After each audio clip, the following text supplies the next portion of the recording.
Assalamualaikum warahmatullahi wabarakatuh. Waalaikumsalam warahmatullahi wabarakatuh. Selamat datang di podcast OSIS SMA 1 Bergas.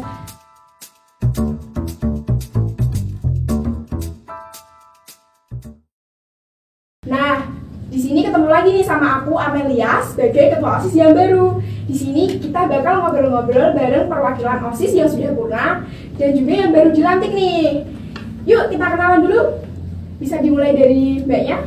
Ya, perkenalkan nama saya Desandra Kavananta dari kelas 12 IPS 3. Saya di sini selaku purna OSIS, ketua OSIS lebih tepatnya periode 2019-2020. Kalau masnya gimana? Perkenalkan, nama saya Muhammad Rifki Afriza dari kelas 12 IPA 4 sebagai ketua OSIS masa bakti 2019-2020 yang sudah purna baru saja. Kalau masnya yang jasnya beda nih, dari mana nih? Saya Wahibimo Prakoso dari kelas 11 IPS 2. Saya sebagai wakil ketua OSIS yang baru. Periode berapa? Masa bakti 2020-2021. Oh, jadi gitu teman-teman. Udah kenal kan sama mereka-mereka yang di sini? Nah, sekarang kita bakal tanya-tanya nih sama mereka seputar tentang organisasi OSIS. Sebenarnya motivasi kalian dulu mengikuti OSIS tuh kenapa sih? Kalau saya ingin belajar menjadi pemimpin yang baik, karena di suatu organisasi kan pasti ada yang memimpin dan ada yang dipimpin. Lah, saya ingin menjadi yang pemimpin dan menjadi yang ingin Imam mas, dipimpin. jadi imam mas. Ya, jadi imam dan jadi makmum. Biar nggak masa ya jadi imam terus kan ya. Mantap mantap. Nggak. Sekali-kali jadi makmum ya? Iya, jadi makmum. Kalau Mbak Disanta gimana nih?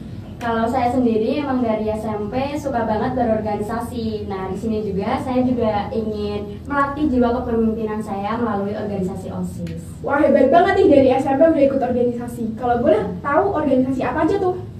Kalau di SMP saya mengikuti OSIS pramuka juga, di SMA juga seperti itu.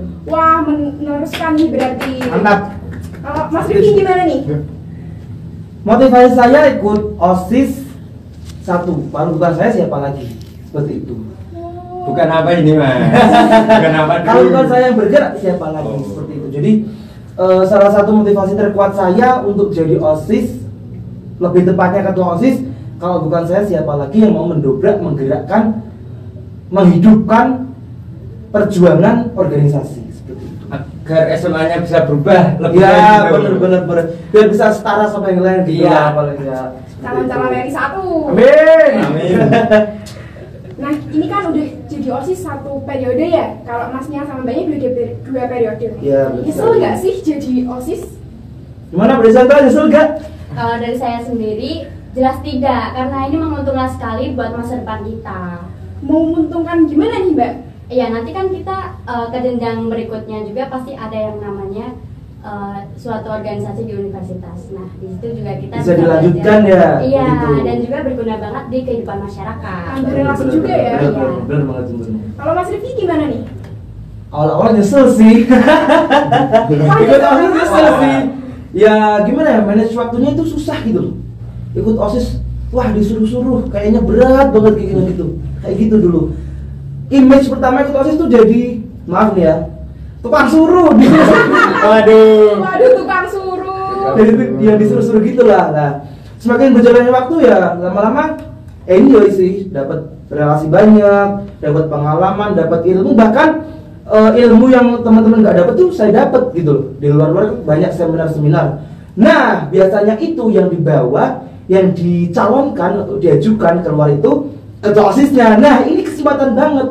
Jadinya saya nyalon deh ketua OSIS seperti itu. Wah, gitu. Kalau Mas Bimo gimana nih, Mas Bimo? Kalau saya sih yang pertama mencari pengalaman ya kan, belum tentu kita di luar dapat pengalaman seperti yang mengikuti organisasi OSIS. Kalau di luar kan paling cuma pembelajaran ekstrakurikuler. Kalau di organisasi OSIS kan biasanya kita mendapatkan seminar seperti yang dibilang Mas Rifki tadi. Seminar, keluar mencari pengalaman, tidak hanya sekolah. Ya itu yang kedua lah. Yang penting kan kita dapat ilmu dan pengalaman. Iya, benar banget. Kalau sengit itu kan bonus lah. Bisi-bisi aja ya, Mas? Iya, iyalah. Nah, untuk perbedaan diri setelah mengikuti OSIS dan sebelum mengikuti OSIS itu apa bedanya? Jadi Mas Rifki dulu deh. Sebelum mengikuti OSIS dan sesudah mengikuti OSIS, saya rasa sih nggak terlalu jauh berbeda ya. Ya ada bedanya. Salah satunya tuh kepemimpinan saya. Dulu saya tuh nggak bisa memanage waktu, mengorganisir sebuah organisasi itu susah banget. Dulu itu saya juga pernah ikut OSIS di SMP, dicalonkan ketua OSIS, tapi nggak menang. Pendukungnya kurang. Nah, di SMA ini saya bertekad saya harus jadi nomor 1 di Bergas. Nah, itulah salah satu motivasi saya juga ikut OSIS, dan juga bedanya itu bisa manage waktu, itulah tadi, bisa mengorganisir suatu organisasi. Sebelumnya nggak bisa banget, bahkan skill saya untuk speaking itu ya ada tapi kurang gitu loh. Lah, sudah di OSIS dibina oleh para pembina yang top, yang hebat. Nah, itulah skill saya bertambah. Oh, Seperti gitu ya itu. Mas. Kalau Mas Bimo gimana nih? Ya saya dulu kan juga malu-malu sih. Tapi Kalau gimana nih Mas? malu-malunya tuh kalau di depan umum itu kalau berbicara kan suka malu. Kadang kalau diajak bicara menghadapnya ke belakang, nervous. Ya. Semenjak ikut OSIS sih ada keuntungannya buat saya. Yang pertama public speaking, itu yang penting. Itu saya bisa lancar dan bisa nggak grogi lagi gitu lah. Intinya Lumayan ya Mas? Iya, Buat nyari cewek. Mas sampai DKT Iya grogi kan nggak mungkin kan. Kalau Mbak Disa lagi gimana nih? Ya kurang lebih hampir sama ya kayak Mas Rifki dan juga Mas Bimo. Nah, iya benar banget di sini jiwa kepemimpinan saya, terus kepedean saya untuk berbicara di depan umum juga bertambah, termasuk skill saya. Nah, jadi gitu teman-teman, OSIS itu juga bisa menambah public speaking kita loh. Terus nih, kalau di OSIS itu pasti ada pengalaman suka dan dukanya ya di organisasi. Ya benar. Mbak di sana gimana nih? Pengalaman sukanya dulu deh. Kalau suka ya punya banyak teman, dikenal guru, terus seperti ada yang beda gitu. Kita dari teman-teman lain yang bukan dari anggota OSIS. Paham kan kayak Dispesialkan ya, tapi ya seperti itu. gimana gitu? Iya, begitu. Kalau dukanya sih kurang lebih ya mungkin capek pasti ya. Pastilah, Mungkin itu capek capek. ya. Terus mungkin ada pergumulan-pergumulan di dalam suatu organisasi yang mungkin sampai bahkan pernah ke dalam hati gitu. Hatinya gimana nih Mbak? Waduh. Seperti itulah. Kalau Mas Rifki gimana nih? Suka duka ya? Banyak sukanya sih kalau saya sih. Seru aja gitu, excited gitu ikut banyak kegiatan-kegiatan. Dukanya ada duka itu salah satunya ketika banyak kegiatan tapi kok nggak bekerja gitu loh. Paham kan maksudnya? Oh. Banyak orangnya yang ikut Tapi cuma nganggur. cuma Iya. lihat-lihat doang. Doang. Ini gimana? Orang apa jadi anggota Pak? Kagak ada yang kerja gitu loh. Kadang sedihnya di situ. Seperti itulah. Mas Bimo gimana nih? Kalau sukanya sih bisa menambah teman ya yang pasti ya. Nyari adik kelas lah. Lah, itu nomor belakangan. Dukanya sih yang pertama capek ya. Pertama itu capek pasti karena kita kan dituntut untuk ikut kan untuk bisa mengikuti agar apa? Agar apa Mas? Agar apa ya? Agar bisa mengikuti dengan baik lah. Pokoknya panas banget ya. Itu AC. Aduh. Sorry, saya ambil tisu dulu ya. Sorry guys, panas banget ini, panas banget.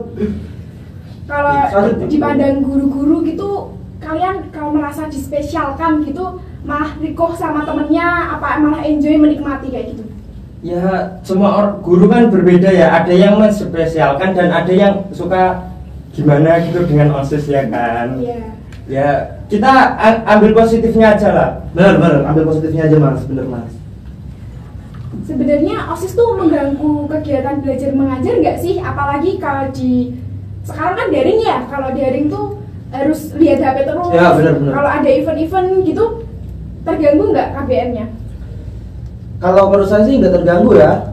Kalau jadwalnya udah terstruktur, pasti tetap tidak terganggu karena kita kan juga bisa memanage waktu kan di dalam OSIS kan nanti ada lah ilmu dari para pembina-pembina yang top, yang mantep-mantep, ada ilmu untuk mengorganisir waktu, organisasi waktu seperti itu. Memanage waktunya pasti bisa lah anak OSIS seperti itu. Kalau Mbak Disanta gimana nih? Keganggu nggak KBM-nya? Kalau saya pribadi enggak sih, soalnya kita di OSIS juga kan belajar untuk disiplin dan taat waktu. Nah, benar, harus terstruktur gitu. Kalau kita bisa membagi jadwal kita antara OSIS, organisasi ataupun belajar, pasti kita bisa. Betul sekali. Mas Bimo gimana nih? Ya sama sih pendapat saya. Ya kita dituntut untuk bisa mengatur waktu yang pasti. Karena kita kan mengikuti harus dituntut untuk bisa ekstra itu OSIS Harus terutama. ekstra, harus belajar juga. Iya. Belum lagi tugas-tugas PR Iya. ya, Mas ya? Gimana Mas Bimo PR-nya? Alhamdulillah. Alhamdulillah kosong ya. Bisik-bisik aja. Malu saya. Masuk YouTube loh, Mas. Waduh, bahaya sih. Gawat. Sebenarnya OSIS tuh berguna nggak sih buat nanti ke depannya, misalkan di dunia kerja atau di dunia perkuliahan gitu? Sedikit dulu deh. Saya rasa cukup berguna ya kalau OSIS ini. OSIS kan salah satu organisasi yang resmi dari sekolah, ya cuma OSIS, nggak ada yang lainnya gitu kan. Jadi kan kalau kita nanti semisal nih mau daftar kuliah, salah satu benefit jadi OSIS, apalagi jadi ketua OSIS, SK-nya bisa buat daftar kuliah seperti itu. Jadi kalau teman-teman semuanya yang mau ikut OSIS langsung join aja, jangan mikir panjang-panjang begitu. Pengalaman berharga banget ya, Mas. Benar banget. Mas Bimo gimana nih? Ya ada sih, ada keuntungannya. Yang Dunia pertama, kerja gimana di dunia kalau kerja? di dunia kerja sih yang pasti kita bisa memanage waktu antara kerja. Kan ini kan pengalaman, kita akan membawa pengalaman dari sekolah ke pekerjaan yang pasti mempunyai skill kepemimpinan. Benar. Yang kedua, kita bisa memanage waktu besok waktu kerja. Kan kalau sekolah aja udah capek, terus harus membagi waktu, apalagi besok kerja, ya kan? Iya benar. Ya, seperti itu saja sih kalau saya. Mbak Disanta gimana nih, Mbak?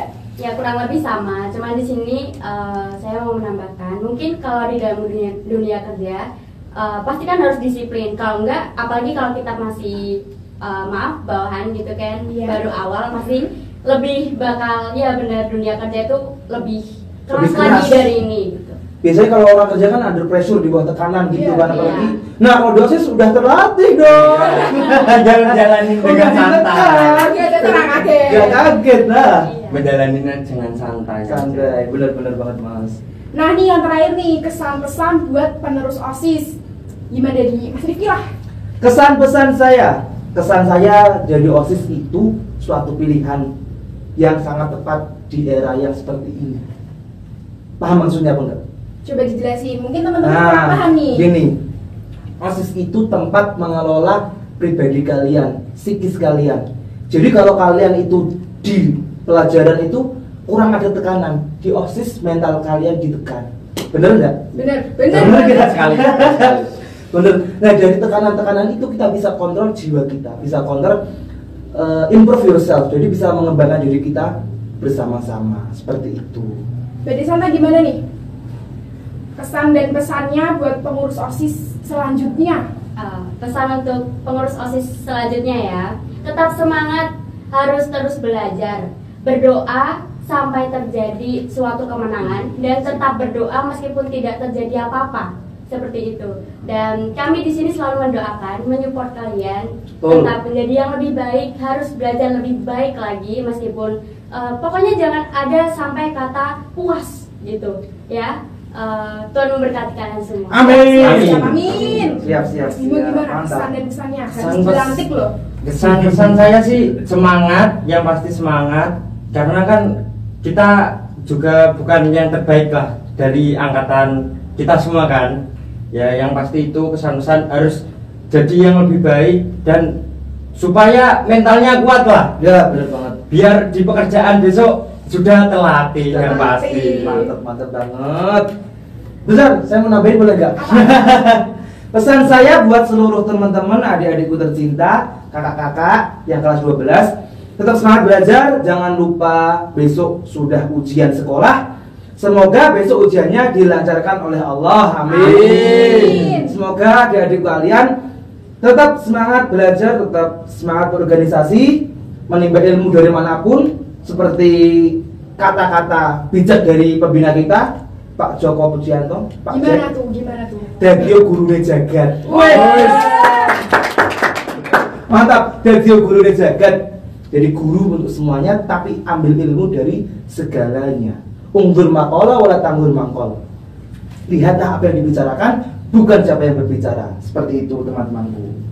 Nah teman-teman, jadi segini aja nih ngobrol-ngobrol kita sama wakil ketua OSIS dan ketua yang sudah purna dan yang baru dilantik.